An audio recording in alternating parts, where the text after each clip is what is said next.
আগের ক্লাসে আমরা পোর্টরাজ গল্পটা সম্পর্কে আলোচনা করতে শুরু করেছিলাম। তো তোমরা বলো তো পোর্টরাজ গল্পটা কে লিখেছিলেন?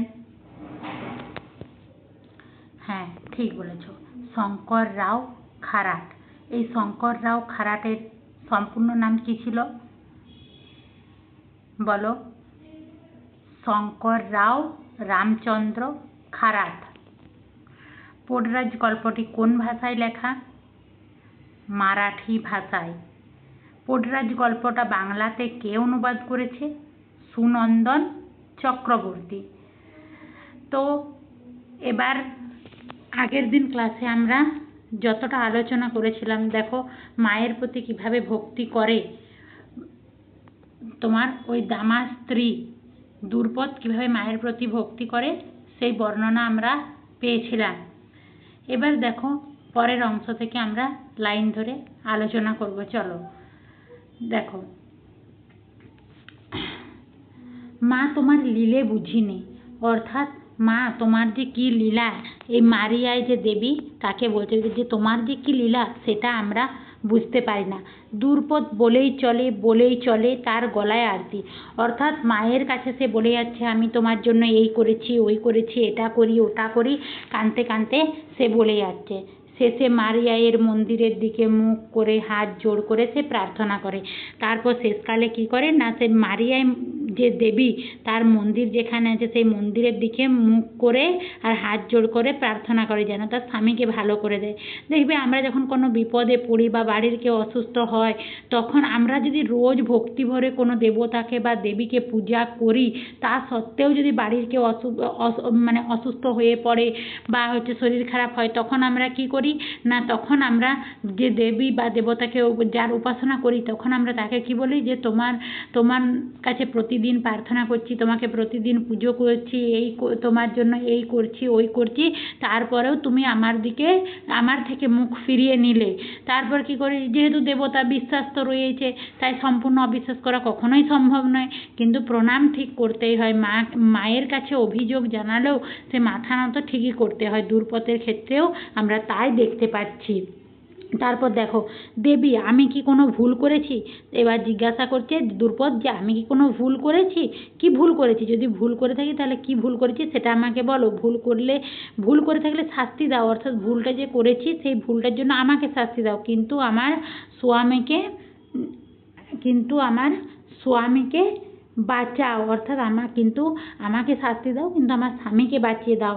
তার হাগা বমি বন্ধ করে তাকে ভালো করো মা, অর্থাৎ তার সবসময় বমি হচ্ছে, পেট খারাপ হয়েছে, সেগুলো ভালো করে তাকে সুস্থ করে দাও, এগুলো থেকে তাকে মুক্তি দাও।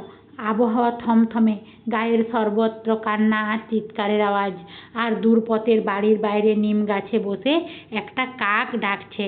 দেখো এবার যদি গ্রামের প্রত্যেকটা বাড়িতেই কেউ না কেউ অসুস্থ হয়ে পড়ে থাকে, তাহলে কি হয়, সবার মন খারাপ, তখন কি হয়, সবাই চিৎকার করে কান্নাকাটি করতে থাকে। আর গ্রামের আবহাওয়া থমথমে, অর্থাৎ কেউ কারোর সাথে এমনি ভালোভাবে কথা বলতে পারছে না।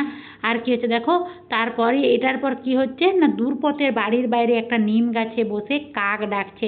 এই প্রশ্নটা কিন্তু পরীক্ষায় MCQ প্রশ্নের জন্য ইম্পর্টেন্ট। দেখো যে দ্রুপদের বাড়ির বাইরে কোন গাছে বসে কাক ডাকছিল? কোন গাছ? নিম গাছ। এবার দেখো আবার কিন্তু দেখো, একবার আমরা পেয়েছিলাম কুসংস্কারের চিহ্ন, সেখানে কাক ডাকছিল, সেটা অশুভ লক্ষণ বলে দ্রুপদ রাগ করছিল এবং বাচ্চাদেরকে কাকটাকে তাড়াতে বলেছিল। এবার আবার দ্বিতীয়বার দেখো কাক ডাকার আওয়াজ দ্রুপদ পাচ্ছে, আর সেটা কোথায় না নিম গাছে বসেছে। এবার দেখো শুনে তার হাত পা স্থির, অর্থাৎ আবার দ্বিতীয়বার যখন কাক ডাকছে তখন কিন্তু এবার দ্রুপদ আবার আশঙ্কা করছে যে আবার খারাপ কিছু ঘটতে না চলে, সে তখন ভয়ে কাঁপতে থাকে। রাতে একটা ফেউ বাড়ির চারদিকে চক্কর দিতে দিতে তীক্ষ্ণ চিৎকারে অন্ধকার ছেড়ে, এই যে ফেউ শব্দটার অর্থ হলো শেয়াল, অর্থাৎ গভীর অন্ধকার রাত্রেবেলায় সেই এমনভাবে বাড়িটা ওই যে পোর্টরাজের যে বাড়ি, সেই বাড়িটাকে ঘিরে ঘিরে রাত্রের অন্ধকারে এমনভাবে চিৎকার করছে যেন অন্ধকারটাকে ওই অন্ধকারটার থেকেও বেশি জোরালো ওই শেয়ালের চিৎকারটা, বলছে ওই চিৎকার অন্ধকারকে ভেদ করে ফেলছে। আর দূরপথের বুকের ধূপকানি পলকের জন্য থমকায়। অর্থাৎ এই যে শিয়াল ডাকা এটাও কিন্তু অশুভ লক্ষণ।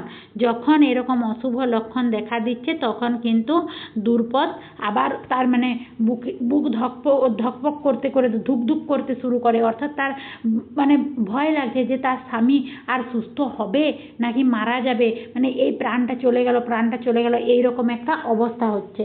তারপর দেখো, তারপর নতুন দিন হয়, অর্থাৎ আবার একটা নতুন দিনের সৃষ্টি হচ্ছে। আকাশে মেঘ ঘন করে আসে। আগেই দেখেছি আমরা আষাঢ় মাস, মেঘ তো ঘন করে থাকবেই, মুষলধারে বৃষ্টি হবেই, চারদিক অন্ধকার খাকা লাগে। দেখো, মেঘ ঘন করার ফলে চারিদিক অন্ধকার হয়ে যাচ্ছে, আর যেহেতু বৃষ্টি হচ্ছে আর বাড়িতে সকলের অসুস্থ, তার জন্য চারদিকটা যেন খাকা শূন্য হয়ে পড়ে আছে, সমানে বৃষ্টি পড়ছে, অর্থাৎ মুষলধারে যে বৃষ্টিটা বর্ষাকালে পড়ে সেই রকম বৃষ্টি পড়ছে। সূর্য উঁচু হয়ে যায় কিন্তু মেঘের জন্য চোখে পড়ে না। অর্থাৎ কি, সকাল থেকে সূর্য উঠে গেছে, বেলা বাড়ছে, সেটা বুঝতে পারা যাচ্ছে, ঘড়িতে আমরা সময় দেখে বুঝতে পারছি যে বেলা বেড়ে যাচ্ছে, কিন্তু কি যখন মেঘে অন্ধকার করে থাকে তখন সূর্যটা আমরা দেখতে পাই না মেঘে ঢাকা থাকার জন্যই, কিন্তু বেলা তো বারবার বেড়েই চলেছে, এটা আমরা বুঝতে পারি। এমন সময় গায়ের মোড়ল আর তার চেলা দুয়ারে আসে। এই যে এবার কি হয়েছে না, গায়ের যে মোড়ল বা প্রধান সে আর তার চেলা, তারা দুজনে এসে ওই দামার বাড়িতে আসে, বাড়ির দুয়ারে আসে, চেঁচিয়ে ডাকতে থাকে, দামা বাড়ি আছো নাকি দামা, অর্থাৎ দামা বা এই পোটরাজ, একে ডাকছে মোড়ল। পোটরাজের বাড়ির ভেতর থেকে কোনো জবাব আসে না, অর্থাৎ পোটরাজের বাড়ির ভিতর থেকে কেউ কোনো সাড়া শব্দ দেয় না, এমনকি ফিসফিসানিও শোনা যায় না, বা মানে এরা বাইরে থেকে ডাকছে বলে এদের কোনো কথাবার্তা শোনা যাচ্ছে না, হয়তো তারা ভিতরে নিজেদের মধ্যে গল্প করছে, এইরকমটাও কিন্তু নয়, বাড়ির ভিতরেও কোনো ফিসফিস আওয়াজও কিন্তু পাওয়া যাচ্ছে না। তাতে মোড়ল গলা চড়ায়, ওহে দামা পোটরাজ বাড়ি আছে। এবার দেখো, এতক্ষণ মানে একটা স্বাভাবিক স্বরে মানে ডাকছিল, খুব বেশি চিৎকার করেনি, এবার মোড়ল জোর গলায় বলছে, ও দামা পোটরাজ তুমি বাড়িতে আছো। শেষ পর্যন্ত কেউ একজন উঁকি মারে এবং লোক চারজনকে দেখে বলে, গ্রামমণ্ডলের লোকেরা এসেছে গো। এবার তাদের ঘরের থেকে কেউ একজন বেরিয়ে সে উঁকি মেরে দেখছে এবং তাদের চারজন লোককে দেখে বলে যে গ্রামমণ্ডলের অর্থাৎ গ্রামের প্রধানের লোকেরা এসেছে। এই যে দেখো, গ্রামের যে মোড়ল এসেছিল তার সঙ্গে মোট কতজন লোক এসেছিল, এটাও কিন্তু একটা গুরুত্বপূর্ণ প্রশ্ন। অর্থাৎ কতজন এসেছিল? 4 জন। এবার দেখো, বঞ্চনাবাই বলে, সে তো সত্যি, পোটরাজ কেমন আছে, দেখতে লোক তো আসবেই। বঞ্চনাবাই তখন বলছে যে সেটা তো সত্যি, পোটরাজ কেমন আছে সেটা দেখার জন্য অনেক লোকই আসবে। 3 দিন হয়ে গেল পোটরাজ রোদে বেরোয় না। দেখো, এটা একটা ইম্পর্টেন্ট প্রশ্ন, কতদিন হয়ে গেল পোটরাজ বাইরে রোদে বেরোয়নি? হ্যাঁ, 3 দিন হয়ে গেল। তাহলে 3 দিন পোটরাজ এতটাই অসুস্থ যে সে বাড়ির বাইরে বেরোতে পারেনি। তারপর দেখো, তাছাড়া প্রায় সব বাড়িতেই একজন করে বিছানায়, এটা আমরা আগেও পেয়েছি যে প্রত্যেকটা বাড়িতেই কেউ না কেউ অসুস্থ, বলছে প্রত্যেকটা বাড়িতেই কেউ না কেউ একজন অসুস্থ হয়ে বিছানাগত হয়ে আছে। কে যে কাকে বলে, বলছে কে কাকে যে বলবে, কে কি বলবে, কেই জানে না আজ তার কপালে কি ঘটবে। অর্থাৎ প্রত্যেকটা বাড়িতে একজন করে অসুস্থ হয়ে আছে, কে কাকে কি বলে সান্ত্বনা দেবে তার ঠিক নেই, কার কপালে কি আছে, কার আয়ু কতদিন লেখা আছে, কে কদিন বেঁচে থাকবে বা আজকে তার মৃত্যু হবে কিনা সেগুলো সম্পর্কে কেউ জানে না। তা ঠিক, তাও সবাই অন্যকে জিজ্ঞেস করে যে এটা ঠিক, কিন্তু তাও সবাই একে অপরে কে কেমন আছে বা সবার খোঁজখবর নিতেই থাকে। ভুলো না দামা গায়ের পোটরাজ, আর এখন যখন মা খেল শুরু করেছে, যেই তার সামনে পড়বে সেই তার কোপে পড়বে। বলছে তোমরা কেউ ভুলো না, দামা হচ্ছে এই গ্রামের পোটরাজ। বলছে এখন মা রুষ্ট হয়েছেন, মা তার নিজের খেল দেখাতে শুরু করেছেন, তার থেকে পোটরাজও কিন্তু মুক্তি পায়নি, আর গ্রামের যে কোনো মানুষ তো সেও কিন্তু ছাড়া পাবে না, সেও তার কোপে পড়বে। অর্থাৎ তারাও মানে মা তাদের প্রতি অসন্তুষ্ট হয়ে তাদের ওপর রাগ দেখাবে, মানে প্রতিশোধ নেওয়ার জন্য বিভিন্ন ধরনের খারাপ অবস্থায় ফেলবে। তাই এই দোরে লোককে আসতেই হবে। বলছে সেই জন্য এই দরজায় লোককে আসতেই হবে। মেয়েরা যখন কথা বলছিল দ্রুপদ দরজার কাছে গেল। এই মেয়েগুলো যখন কথা বলছিল দ্রুপদ তখন দরজার কাছে চলে গেল। বাইরে আস্তে আস্তে আঁচল দিয়ে মুখ মুছল দ্রুপদ। বাইরে যখন আসলো তখন আস্তে আস্তে নিজের আঁচল দিয়ে চোখ মুছছে। মোড়লের সামনে দাঁড়িয়ে মাথা ঝুঁকিয়ে বলল, পেন নাম হয়। অর্থাৎ তার স্বামী অসুস্থ। সে কাঁদতে কাঁদতে বাইরে আসলো এবং বাইরে এসে মোড়লকে প্রণাম করলো। তার অবস্থা দেখে মোড়ল শুধোলো, দামা কোথায় এ কদিন? বলছে এই যে আমরা আগেই দেখলাম যে 3 দিন সে বাড়ি থেকে বেরোয়নি, কেউ দেখতে পায়নি, কিন্তু সে অসুস্থ বলে সেটা কিন্তু মোড়ল জানে না। তাই তার স্ত্রীকে জিজ্ঞাসা করছে যে দামাকে দেখতে পাচ্ছি না, এই কদিন ও কোথায়? ঘরে বিছানায়। বলছে তখন তার স্ত্রী বলছে যে ঘরে বিছানায় আছে। বিছানায় কেন? তখন মোড়ল দেখো জিজ্ঞাসা করছে যে বিছানায় কেন আছে? মায়ের দয়া বলতে গিয়ে সে কেঁদে ফেলে, মুখ ঢাকে। দেখো তখনকার দিনে কেউ অসুস্থ হলে কিন্তু সে অসুস্থ বা কোর রোগে আক্রান্ত এরকমভাবে এটা কিন্তু কেউ বলতো না, বলতো যে ওটা মায়ের দয়া, এই কথাটা ব্যবহার করতো। বলতে গিয়ে সে কাঁদে, মুখ ঢেকে কান্নাকাটি করতে শুরু করে। বলো কি মা নিজের ভক্তকে হেনেছেন? মোড়ল অবাক হয়।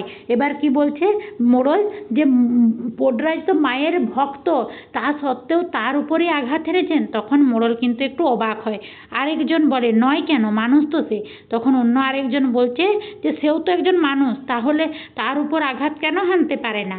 তারপর দেখো তা ঠিক, কিন্তু তার সকাল সাজ মায়ের ছায়ায় বসবাস। বলছে সে মানুষ এটা ঠিক, কিন্তু প্রতিদিন সকাল সন্ধেবেলায় সে মায়ের পুজো করে, সবসময় মায়ের কাছে থাকে, তার মায়ের কাছে বসবাস, তাও সে মায়ের রোষে পড়ল। কিন্তু দেবীর চক্কর যখন শুরু হয়েছে, কে যে কোপে পড়বে তার আর কে পড়বে না তার ঠিক নেই। বলছে যেহেতু মা তার নিজের খেলা শুরু করেছে, এবার কার কে মানে মায়ের এই যে কোপ, মায়ের এই রুষ্ট যে মূর্তি, মা কার উপর মানে আঘাত হানবে সেটা কেউ বলতে পারে না। তারপর দেখো তা ঠিক, মোড়ল বলে হ্যাঁ সেটা ঠিক। তারপর দূরপথের দিকে ঘুরে তাকায়, দূরপথ আমাদের আরেকবার যাত্রা করতে হবে। এবার মোড়ল দূরপথকে বলে যে মাকে নিয়ে আমাদেরকে যেভাবে যাত্রা হতো, বলছে সেইভাবে আমাদেরকে আরেকবার যাত্রা করতে হবে। হ্যাঁ করতেই হবে, মাকে খুশি করতেই হবে, কান্নার ফাঁকে ফাঁকে বলে দূরপথ। তখন দেখো দূরপথ কি বলছে, হ্যাঁ মাকে অবশ্যই খুশি করতে হবে। কাঁদতে কাঁদতে কান্নার ফাঁকে ফাঁকে বলছে যে হ্যাঁ মাকে একবার নিয়ে কিন্তু যাত্রা করতেই হবে, মাকে খুশি করতে হবে। মা আমাদের প্রতি অসন্তুষ্ট হয়ে গেছে, রেগে আছে, কিন্তু আমাদের সেবায়েতকে না হলে যাত্রা করা যাবে কি করে?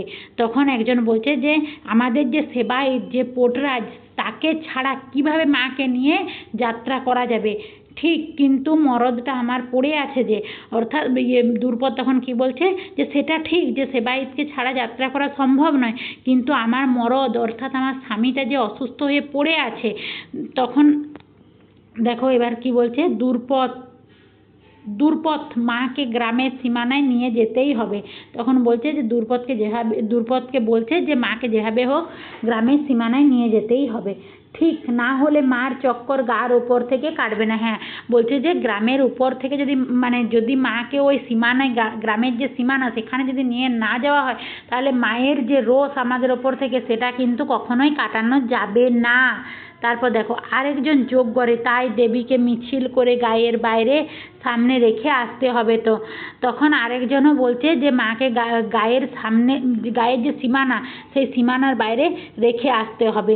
জানি, কিন্তু পোডরাজ যে বিছানায় পড়ে আছে কি করে করবে? বলছে পোডরাজকে ছাড়া তো এসব করা সম্ভব নয়, আর পোডরাজ বিছানায় পড়ে আছে, তাহলে তাকে ছাড়া কিভাবে সম্ভব? মোড়ল এই কথা বলতে দূরপথ বলে যদি শুধু পোডরাজ বিছানায় পড়ে থাকে, সারা গা যাত্রায় যাবে না কেন? বলছে পোডরাজ যদি শুধু বিছানায় পড়ে থাকে থাকুক না, তাছাড়া গ্রামে আরও যে এত লোক আছে, এই লোকগুলো কি যাত্রায় যাবে না? তারা গেলেই তো হয়। তা কি করে হয়? সে হলো দেবীর পোডরাজ। তখন কি বলছে যে তাকে ছাড়া যাত্রা হবে কি করে? যে পোডরাজ অর্থাৎ দেবতার যে ভক্ত, দেবীর যে ভক্ত, তাকে ছাড়া কোনোভাবেই এই যাত্রা করা সম্ভব নয়। তা অবশ্য ঠিক, কিন্তু সে তো উঠতেই পারছে না, নড়তেই পারছে না। বলছে সেটা ঠিক, কিন্তু সে তো আর উঠতে নড়তে কোনো কিছুই করতে পারছে না, তাহলে তাকে কিভাবে নিয়ে যাওয়া যাবে? দূরপথ এই কথা বলতে গাঁও বুড়োরা নিজেদের মধ্যে সলাই লাগালো। অর্থাৎ দূরপথ যখন এই কথাটা বললো, তখন গ্রামের যে সমস্ত বুড়োরা বয়স্করা এসেছে তারা নিজেদের মধ্যে সলা পরামর্শ করতে লাগলো। হঠাৎ মোড়লের মাথায় একটা কথা খেললো, আরে তোর বড় ছেলে তো বাড়িতেই আছে না? তখন হঠাৎ করে মোড়লের মনে পড়লো যে দূরপথের বড় ছেলে বাড়িতে আছে। জিজ্ঞাসা করছে যে তোর বাড়িতে আছে কি না বড় ছেলে? ওই হাই স্কুলে পড়ছে এখন যে ছেলেটা। হ্যাঁ আছে। কোন ছেলেটা? এবার বলছে যে হাই স্কুলে যেই ছেলেটা পড়ে সেই ছেলেটা বাড়িতে আছে, ওর কথাই বলছি। তখন দূরপথ কি বলছে দেখো, হ্যাঁ বাড়িতেই বসে আছে। তখন দূরপথ বলছে যে হ্যাঁ ওই ছেলেটা যে হাই স্কুলে পড়ছে সে বাড়িতেই বসে আছে। এরপর দেখো, তা ওর বাবার জায়গায় ও যদি যাত্রাটা করে তো ক্ষতি কি? বলছে ওর বাবার জায়গায় যদি দূরপথের বাবার যে দূরপথ নয়, দামা হচ্ছে এই ছেলেটার বাবা। বলছে তার বাবার জায়গায় যদি সে যাত্রাটা করে দেবীকে নিয়ে, তাহলে ক্ষতিটা কি? অতটুকু বাচ্চা পারবে কি? ওকে কি এখনই পোডরাজ বলা যায়? বলছে এইটুকু বাচ্চা, ওকে কি এখনই কি পোডরাজ বলা যায়? তাকে দিয়ে কি কাজটা কোনোভাবে সম্ভব? ও বাচ্চা করতে পারবে কি? পোডরাজ যদি নাও হয় এখন ওকেই পোডরাজ বলে ধরতে হবে। বলছে ও যদি পোডরাজ না হয় তাও ওকে পোডরাজ বলেই ধরতে হবে, মানে ধরে নিতে হবে যে ও পোডরাজ। দেখো একটা জিনিস কি, দেখো ব্রাহ্মণ যারা হয় না, তারা পুজো যে করে তারা কিন্তু বংশানুক্রমে, যে ব্রাহ্মণের ছেলে ব্রাহ্মণ, তারা কি হয় না পুজো করার অনুমতি পায়। এইভাবে ধরো তারা পুজো করতে থাকে। তো এই পোডরাজের ক্ষেত্রেও তাই, যে পোডরাজ হচ্ছে না অসুস্থ থাকলে তার ছেলেকেই পোডরাজ বলে ধরতে হবে। ওর বাবা না থাকলে তোর বাড়িতে তো একজন পোডরাজ থাকতে হবে। বলছে ওর বাবা যদি পোডরাজ না থাকে, অর্থাৎ ও যদি মারাও যায়, তাহলে কি তোর বাড়িতে একজনকে পোডরাজের বাড়িতে পোডরাজ থাকতে হবে। আগেকার দিনে এরকমই একটা ব্যাপার ছিল যে যে পেশাটা গ্রহণ করে তার ছেলে তাই হবে, বা সেটাই তাকে করতে হবে, এরকম একটা ব্যাপার থাকে। তা তো হবেই, কিন্তু শুধু বাক্যিতে কি পোডরাজ হয়? দূরপথ তখন বলছে হ্যাঁ সেটা থাকতে হবে পোডরাজ একজনকে, কিন্তু শুধু বাক্য বললেই, শুধু বলে দিলেই কি পোডরাজ হয়? এই যে দেখো তখনকার দিনে কি রাজার ছেলে বংশানুক্রমে রাজা হয়ে যেত, অন্য কোনো ছেলে কিন্তু সেই রাজা হওয়ার সুযোগটা পেত না। এক্ষেত্রেও কিন্তু সেই রকমই হচ্ছে। বলছে শুধু বলে দিলেই কি পোডরাজ হয়? তার জন্য দরকার যাত্রা করা। অর্থাৎ পোডরাজ হতে গেলে বারবার যাত্রা করতে হবে, ওই দেবীকে নিয়ে যাত্রা করতে হবে, গ্রামে চক্কর দিতে হবে। তাছাড়া দেবীর কাছে কিছু একটা মানত করাও দরকার। অর্থাৎ পোডরাজ হতে গেলে দেবীর কাছে একটা মানত করতে হবে কিছু, তবেই পোডরাজ হওয়া যায়। করুক না ও, কি এসে যায়? তাছাড়া গায়ের জন্য একজন পোডরাজ তো দরকারই। বলছে সে মানত করুক না, সেটার সাথে তো কোনো অসুবিধা নেই। আর তাছাড়া গ্রামের জন্য একজন পোডরাজকে তো দরকারই। দূরপথের বড় ছেলে আনন্দ সব কথাই শুনতে পেলে। এই যে দূরপথের বড় ছেলের নাম কি? আনন্দ। এটা সবাই মনে রাখবে। দূরপথের বড় ছেলে, দূরপথ বা দামা বা পোডরাজ, এদের বড় ছেলের নাম আনন্দ। আনন্দ কিন্তু এই মোড়ল, তার মা দূরপথ এবং গ্রামের যে সমস্ত লোকের কথোপকথন হচ্ছিল সেই সব কথাগুলোই শুনতে পেল। সে যতই শোনে ততই ঘামে, অর্থাৎ কথাগুলো শুনছে আর ঘেমে যাচ্ছে। বাকিটা জীবন দেবীকে পিঠে করে বেড়াতে হবে ভাবতেই তার রাগ হলো। অর্থাৎ পুরো একবার যদি সে শুরু করে এটা হতে, পোডরাজের স্বীকৃতি যদি পায়, তাহলে কি হবে না সারাটা জীবন তাকে দেবীর উপাসনা করে কাটাতে হবে। নিঃশ্বাস ঘন হয়ে এলো, বুকের ওঠাপড়া দ্রুত হলো। অর্থাৎ সে কিন্তু সারা জীবনের জন্য এই কাজটা করতে চায় না। তার জন্য কি হচ্ছে না, তার রাগ হচ্ছে, আর নিঃশ্বাস হচ্ছে ঘন হয়ে আসছে, আর কি হচ্ছে না বুকের ওঠাপড়া দ্রুত হলো, অর্থাৎ হার্টবিটটা তার বেড়ে গেছে। এবার দেখো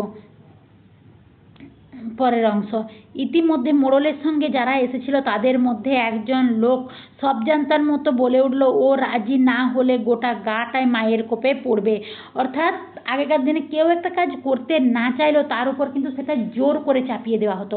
আনন্দর ক্ষেত্রেও কিন্তু তাই হচ্ছে। দেখো যে বলছে, একটা লোক বলছে যদি ও রাজি না হয়, ও যদি এই কাজটা করব না বলে, তাহলে ওই একজনের জন্য পুরো গ্রাম কিন্তু মায়ের রোষ থেকে মুক্তি পাবে না কোনোভাবেই। হতে পারে কিন্তু একবার পোডরাজ হলে সারা জীবন তো ওকে পোডরাজ হয়ে থেকে যেতে হবে। সেটা বলছে যে রোষে পড়তে পারে, তখন আবার কেউ একজন দেখো বলছে যে ও যদি একবার পোডরাজ হয়ে যায় তাহলে তো তাকে সারা জীবন পোডরাজ হয়েই থাকতে হবে, সে তো আর ওটা ওই কাজটা ছেড়ে বেরোতে পারবে না। এই যে এখনকার দিনে দেখো মানুষ যে বিভিন্ন ধরনের জীবিকা গ্রহণ করে, কেউ হয়তো আজ এই কাজটা করছে, কাল হয়তো সেটা ছেড়ে দিয়ে অন্য কাজও করতে পারে, কিন্তু এই যে দেবতার পোডরাজ যদি হয়, দেবীর পোডরাজ যদি হয়, সেটা কিন্তু তাকে সারা জীবন যতদিন বেঁচে থাকবে ততদিন কিন্তু সেই কাজটা তাকে করে বেড়াতে হবে। হ্যাঁ, তো সেই খারাপ কি? ভালোই তো। বলছে হ্যাঁ, সেটা তো খারাপ কি? ভালো কাজই তো। তোমরা বলছো ছেলে আমার হাই স্কুলে ইংরেজি পড়ছে, বলছে তোমরা সেটা বলছো, আমার ছেলে হাই স্কুলে ইংরেজি পড়ছে, এই যে তাহলে এই যে পোডরাজের ছেলে আনন্দ হাই স্কুলে কিসে কি পড়ছে? এটা একটা প্রশ্ন আসে দেখবে, ইংরেজি বা কিসে পড়ছে? হাই স্কুলে ইংরেজিতে পড়ছে। তো পোডরাজ হলে স্কুল কি পালিয়ে যাবে? বলছে ও যদি পোডরাজ হয় তাহলে কি স্কুলটা পালিয়ে যাবে? অর্থাৎ দেবতার সেবা, দেবীর সেবা করুক না, তার পাশাপাশি স্কুলও পড়ুক, অসুবিধা তো নেই। মানে এখন দেখো, এখন যেমন কি স্কুলে পড়ার পাশাপাশি আরও অনেক বাচ্চারাও কেউ অভিনয় করছে, কেউ নাচ করছে, গান করছে, ছবি আঁকছে, এগুলো সব জিনিসগুলো হয়তো স্কুলে করানো হয় না, কিন্তু স্কুলের পাশাপাশি তারা তো এগুলো নিয়েও করে। বলে সে দেবতার পুজো, দেবতার উপাসনা, দেবীর উপাসনা করুক না, তার পাশাপাশি সে হাই স্কুলে পড়াশোনা করুক, স্কুলটা তো আর পালিয়ে যাচ্ছে না, সে তো পড়াশোনা করতেই পারে। তুমি তা বললে কি হবে? কিন্তু ওর কেমন লাগে তা তো ভাবতে হবে। বলছে তোমরা তো শুধু বলে দিলে হবে না, কিন্তু ও নিজে করতে চায় কিনা, ওর ইচ্ছে আছে কিনা, সেটাও তো জানতে হবে। তারপর দেখো, বাহ, কেবল ছেলের কথাই ভাবছিস, বাকি গাটার কি হবে? দ্রুপদকে বলছে যে তুই শুধু নিজের ছেলেটার কথাই ভাবছিস, আর বাকি গ্রামের লোকগুলোর কি হবে? তখন দ্রুপদ কি বলছে দেখো, দুজনের কথাই ভাবতে হবে, অর্থাৎ ছেলের কথাও ভাবতে হবে আর গ্রামের লোকের কথাও ভাবতে হবে। দেখো, আজ এই পর্যন্তই থাক, বাকি অংশটা আমরা পরবর্তী ক্লাসে আলোচনা করব। তোমরা যে প্রশ্নগুলো, এমসিকিউ যে প্রশ্নগুলো বললাম সেগুলো কিন্তু মনে রাখার চেষ্টা করো, এগুলো একটু গুরুত্বপূর্ণ, বেশ গুরুত্বপূর্ণ এমসিকিউ প্রশ্ন, তো এগুলো ভালো করে মনে রাখো।